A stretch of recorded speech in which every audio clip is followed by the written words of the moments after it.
Hi everyone, welcome back to Alisa English. I'm Alisa. And I'm Roger. Today, we're diving into something we all experience no matter where we're from: culture. Yep. From food, language, and traditions to art and social behavior, culture is such a rich and fascinating topic. And as always, we'll keep it natural, just like a conversation between friends. Stick around till the end for our vocabulary breakdown. So, Elisa, how would you describe the culture of your country in just a few words? Hmm, I'd say it's community oriented, very family centric, and full of color, especially during holidays. What about you? Similar, actually. But it's interesting how culture can evolve over time. Nowadays, I feel like globalization is blending cultures more than ever. Totally. Thanks to technology, we're exposed to so many different cultures every day through food delivery apps, streaming shows, or even memes. Haha, exactly. But do you think this cultural exchange is a good thing or a threat to traditional values? That's a tough one. On the one hand, learning from other cultures promotes open mindedness.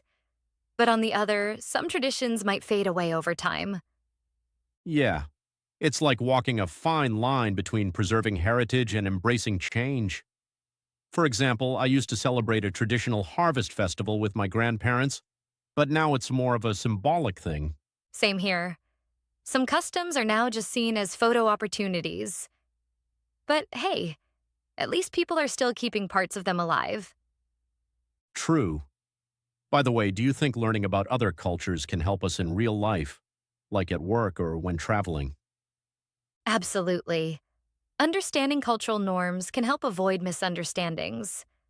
For example, how people express disagreement varies so much across countries.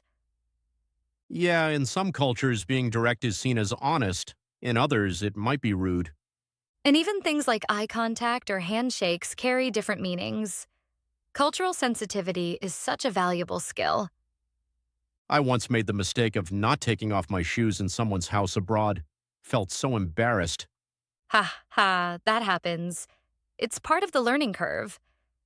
Actually, that reminds me of a great idiom. When in Rome, do as the Romans do. Meaning, when you're in a different place or culture, follow their customs.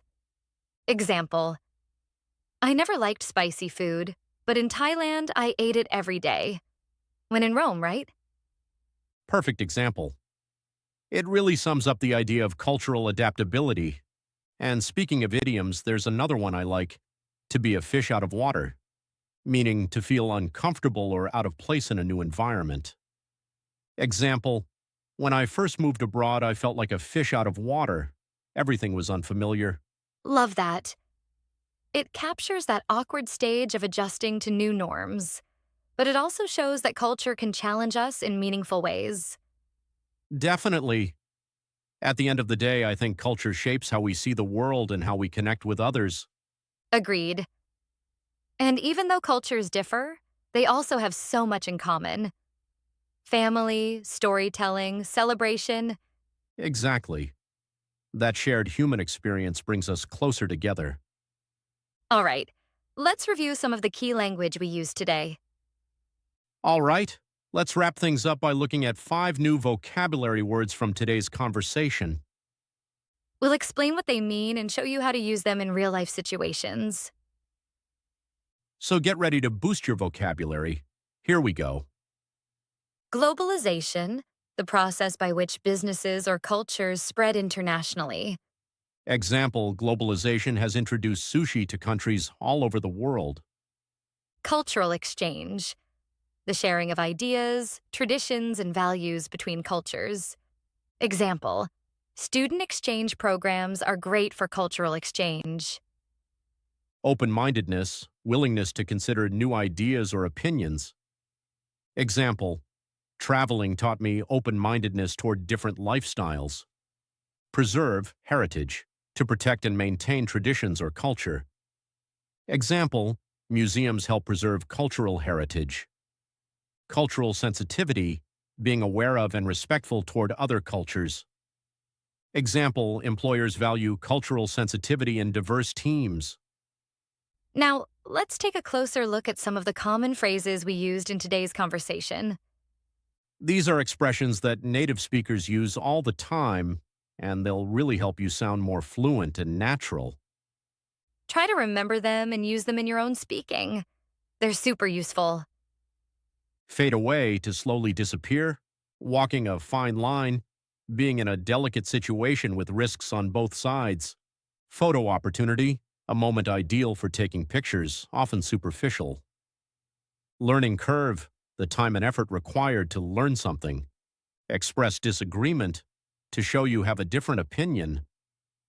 All right, now it's time for one of our favorite parts, idioms. These are fun and colorful expressions that native speakers use all the time. Yeah, they might sound a bit strange at first, but once you get the hang of them, they really make your English sound more natural. Let's take a look at two idioms we used in today's conversation and learn how to use them in real life. When in Rome, do as the Romans do. Follow local customs when you're in a new place. Example, I joined in the local dance at the village festival. When in Rome, right? A fish out of water, to feel out of place in a new environment. Example, he felt like a fish out of water at his first art gallery opening. And that's it for today's video postcard. Thanks for joining us. Don't forget to like, subscribe, and comment below. What's one unique thing about your culture? See you next time on Alisa English. Bye.